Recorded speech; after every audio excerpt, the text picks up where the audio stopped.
The start of Maryland's oyster season has a cloud of uncertainty hanging over the harvest from too much fresh water in the bay.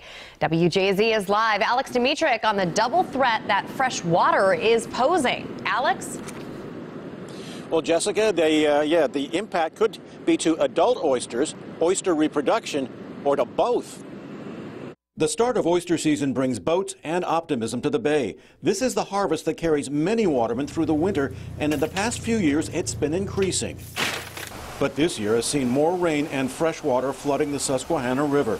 In the North Bay, the effects were felt in midsummer. With this influx of fresh water, specifically from the Susquehanna, is starting to kill these clams at a rapid rate. Without enough salt in the water, the catch shrank to nothing. And for oysters, fresh water could affect the reproduction for this year. It could also have an effect on the adult oysters that are out there.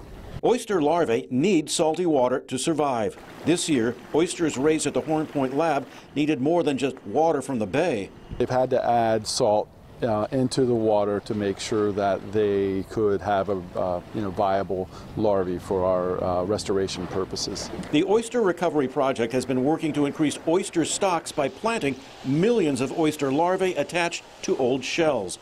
It's not certain how they survived this year or how well wild oysters reproduced, and it's still unknown how many adult oysters died after being overwhelmed by fresh water. We're unclear until we do some oyster surveys later this fall whether or not there was any reproduction this year. Which could mean smaller harvests in the years to come.